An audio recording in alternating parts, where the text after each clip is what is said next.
Student, मैं हरदेश शर्मा आपके लिए ऑनलाइन क्लासेस की सीरीज़ में हर दिन कुछ ना कुछ नया लेकर आता हूँ।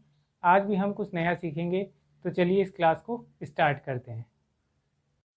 आज के वीडियो में हम बात करेंगे हास की राशि की गणना किस प्रकार की जाती है और इसकी कौन कौन सी विधियां होती है। किसी भी एक लेखा वर्ष में लगाई जाने वाली अवशयित राशि उसके हास मान एवं उसके आवंटन की पद्धति पर ही निर्भर करती है। इसलिए मुख्य रूप से इसकी दो विधियां हैं जिनको कानून ने निश्चित किया है तथा जिसे पूरे भारत में पेशेवर लेखांकन व्यवहार में लागू किया गया है। मुख्य रूप से ये विधियां दो प्रकार की है, जिसमें पहली विधि है सीधी रेखा विधि तथा दूसरी है क्रमागत विधि। इन दोनों ही मुख्य पद्धतियों के अतिरिक्त और भी अनेक पद्धतियां हैं, जैसे कि वार्षिक वृत्ति विधि, मूल्यह्रास कोष विधि, बीमा पॉलिसी विधि और वर्षों के अंकों की योग विधि तथा दोहरा क्रमागत हास विधि के द्वारा मूल्यह्रास लगाया जाता है। सर्वप्रथम बात करते हैं सीधी रेखा पद्धति विधि क्या है। हास लगाने की यह सबसे पुरानी तथा बहुत अधिक प्रयोग की जाने वाली विधि है और इस विधि को स्थायी किस्त विधि भी कहा जाता है। यानी इसमें इंस्टॉलमेंट तो होती है लेकिन उसका मूल्य सदैव स्थायी और फिक्स रहता है, जो लगातार एक सीधी रेखा में चलती रहती है, हास की जाती है। यह पद्धति इस अवधारणा पर आधारित होती है कि परिसंपत्तियां अपने संपूर्ण उपयोगी जीवन काल में समान रूप से प्रयोग की जाएगी। इसे सीधी रेखा इसलिए कहते हैं क्योंकि यदि हास की राशि एवं संबद्ध समय को ग्राफ पर दर्शाया जाए तो ये एक सीधी रेखा के रूप में नज़र आती है। जैसा कि हम यहाँ डायग्राम में देख रहे हैं, यहाँ हमें साल लिखे गए हैं तथा इधर मूल्यह्रास लगाया गया है। अब सन 2001 के अंदर जो मूल्यह्रास की राशि है वह 20,000 है। इस प्रकार से 2002 के अंदर भी 20,000 है और 2003 में भी 20,000 है। जब इन्हें गौर से देखा जाए तो यह हमें एक सीधी रेखा के रूप में नज़र आते हैं, इसलिए इसे सीधी रेखा विधि या स्थायी किस्त विधि भी कहा जाता है। और इसे स्थायी पद्धति क्यों कहते हैं? क्योंकि इसमें संपत्तियों के उपयोगी जीवन काल में प्रतिवर्ष हास की राशि एक समान रहती है। इस पद्धति के अनुसार परिसंपत्तियों के जीवन काल में प्रत्येक लेखांकन वर्ष में एक स्थिर तथा समान राशि को भार के रूप में दर्शाया जाता है तथा प्रतिवर्ष हास की राशि इस प्रकार से लगाई जाती है कि परिसंपत्तियों के उपयोगी जीवन के अंत में इसकी मूल्य लागत घटाकर इसे अवशिष्ट मूल्य के बराबर आ जाती है। अब सर्वप्रथम इसमें डेप्रिसिएशन की राशि गणना करने का सूत्र है कि हम हास बराबर परिसंपत्तियों की मूल लागत माइनस संपत्तियों का अवशिष्ट मूल्य क्या है बटे व संपत्तियों का अनुमानित जीवन काल कितना है। वहीं हमें मूल्यह्रास की दर ज्ञात करनी है तो हम लिखेंगे वार्षिक मूल्य राशि बटे व अधिग्रहण की लागत। अधिग्रहण की लागत को हम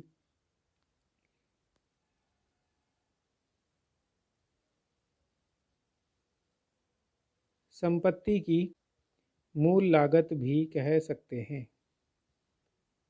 इनटू 100। इन दोनों फॉर्मूलों को आपको ध्यान रखना है और अच्छे से याद करना है, जिसके द्वारा हम स्थायी किस्त विधि या सरल रेखा पद्धति के द्वारा मूल्यह्रास ज्ञात करेंगे। अब बात करते हैं सीधी रेखा विधि के लाभ क्या क्या हैं। सर्वप्रथम ये एक बहुत सरल विधि है जिसको समझना और उपयोग में लेना बहुत सरल है और इस सरलता के कारण ही यह व्यवहार में बहुत अधिक लोकप्रिय है। दूसरा है संपत्तियों पर मूल्यह्रास लगाकर इसका शुद्ध अवशेष मूल्य या शून्य मूल्य ज्ञात किया जा सकता है। इसीलिए इस विधि में संपत्ति के पूरे हास मान मूल्य को इसके उपयोगी जीवन काल में बांटना संभव हो जाता है। तीसरा है प्रतिवर्ष लाभ हानि खाते में एक ही राशि लिखी जाती है, इसलिए विभिन्न वर्षों के लाभों की तुलना करना आसान हो जाता है। और फोर्थ है, यह विधि उन परिसंपत्तियों के लिए उचित रहती है जिसका उपयोगी जीवन का सही अनुमान लगाया जा सकता है एवं जहां परिसंपत्तियों के उपयोग में भी प्रतिवर्ष एक रूपता होती है, जैसे कि पट्टे पर लिया गया भवन। अब बात करते हैं हम सीधी रेखा विधि की सीमाएं क्या क्या हैं। फर्स्ट पॉइंट है, यह पद्धति इस दोषपूर्ण अवधारणा पर आधारित है कि परिसंपत्तियों की उपयोगिता विभिन्न लेखा वर्षों में एक समान होती है। दूसरा है, समय के साथ परिसंपत्तियों की क्षमता कम होती जाती है और मरम्मत व रखरखाव का खर्चा भी बढ़ता चला जाता है। यदि हम कोई मशीन खरीदते हैं तो उसकी प्रोडक्टिविटी की जो क्षमता है वह लगातार हर साल कम होती चली जाएगी तथा उस पे लगने वाली मरम्मत का जो खर्चा है वह और अधिक बढ़ता चला जाएगा। इसलिए इस पद्धति में लाभ पर प्रभार, मूल्यह्रास एवं मरम्मत दोनों को ही मिलाकर कुल राशि परिसंपत्तियों के पूरे जीवन काल में समान नहीं होती है, बल्कि प्रतिवर्ष बढ़ती ही रहती है। इसलिए ये इसके दोष माने गए हैं। इस विधि में हमें निम्नलिखित रोजनामचा प्रविष्टियाँ करनी होगी, जिनमें सर्वप्रथम हम बात करते हैं कि सर्वप्रथम परिसंपत्तियों के क्रय करने पर जब भी व्यवसाय में कोई नई मशीनरी संपत्तियां खरीदी जाती हैं तो उसे खरीदने की प्रविष्टि हमें करनी होगी assets account debit to bank या विक्रेता के खाते से। अब जो परिसंपत्ति का खाता हमने बनाया है उसमें उसकी स्थापना, भाड़ा और व्यय सहित परिसंपत्ति की लागत जोड़ करके लिखी जाएगी और यह प्रविष्टि हमें केवल उसके क्रय वर्ष के अंदर ही करनी है जिस साल वह खरीदी जाती है।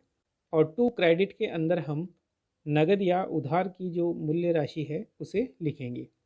दूसरी प्रविष्टि है हमारे लिए, इसमें दो प्रविष्टियां हमें प्रत्येक वर्ष के अंत में करनी होगी, जिनमें से सर्वप्रथम हम बात करें कि संपत्तियों की लागत से हास लगाने पर। तो सर्वप्रथम हम हास लगाने के लिए हम depreciation account debit to assets account लिखेंगे, जिसमें उस संपत्ति के ऊपर कितने राशि का मूल्यह्रास लगाया है उस राशि से ये प्रविष्टि की जाएगी। इसके बाद इसी की दूसरी एक प्रविष्टि होगी कि जो हमने डेप्रीशिएशन चार्ज किया है उसे हम प्रॉफिट एंड लॉस अकाउंट के अंदर ट्रांसफ़र करेंगे। तो हमें प्रविष्टि लिखनी होगी P&L account debit to depreciation account और यहाँ पे जो राशि हमने इस जगह लिखी थी उसी राशि से इसे ट्रांसफ़र कर दिया जाएगा। चलिए अब इसे एक उदाहरण के माध्यम से भी समझते हैं। मैसर सिंघानिया एंड ब्रदर्स ने 1 अप्रैल 16 को 5 लाख रुपए का एक संयंत्र खरीदा और इसकी स्थापना पर उन्होंने 50,000 रुपये और अतिरिक्त व्यय किए। संयंत्र के 10 वर्ष के उपयोगी जीवन के पश्चात उस संयंत्र का अवशिष्ट मूल्य 10,000 रुपये लगाया गया है। अब हमें 2016-17 के लिए जनरल प्रविष्टियाँ करनी है, यह मानते हुए कि मूल्यह्रास सीधी रेखा पद्धति पर लगाया जाता है। हम सिंघानिया एंड ब्रदर्स की जर्नल एंट्रीज बनाएंगे। जब हमने संयंत्र खरीदा तो उसकी तारीख थी 1 अप्रैल 2016। दो प्रविष्टियां भी कर सकते हैं और इसकी जगह एक प्रविष्टि ही कर सकते हैं। दो प्रविष्टियां होगी, सबसे पहले हम संयंत्र खरीदेंगे तो संयंत्र खाता डेबिट टू बैंक अकाउंट लिखेंगे 5 लाख रुपए से और दूसरा होगा 50,000 जो हमने उसके ऊपर स्थापना पर व्यय किए थे। या इन दोनों को ही मिला करके हम ये एक प्रविष्टि भी कर सकते हैं जिसका मूल्य 5,50,000 रुपये भी हो सकता है। इसके बाद हम 2017 को 31 मार्च को पहली प्रविष्टि करेंगे इस पर डेप्रीशिएशन चार्ज करने के लिए। तो हमें एंट्री लिखेंगे डेप्रीशिएशन अकाउंट डेबिट टू संयंत्र अकाउंट। अब यहाँ पर डेप्रीशिएशन की 54,000 राशि कैसे ज्ञात की वह भी देखते हैं। संयंत्र की क्रय लागत थी 5 लाख रुपए, उसमें उस पर की गई स्थापना लागत को हम जोड़ेंगे तो वह राशि हमारे लिए 5,50,000 रुपये हो जाएगी। अब इसका अवशिष्ट मूल्य प्रश्न में दिया गया है 10,000 रुपये और इस 10,000 को हम माइनस करेंगे और इसका उपयोगी जीवन काल हमें 10 साल बताया गया है। इस आधार पर हमारा डेप्रीशिएशन का मूल्य होगा 5,50,000 माइनस 10,000 बटेवा 10 वर्ष।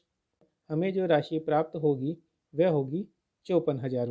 तो इस प्रकार हम 54,000 रुपये की राशि लिखेंगे और इसी 54,000 की राशि को हम इसी 31 मार्च को प्रॉफिट एंड लॉस अकाउंट में ट्रांसफ़र करेंगे। तो हम लिखेंगे profit and loss account debit to depreciation account, यही 54,000 रुपये की राशि।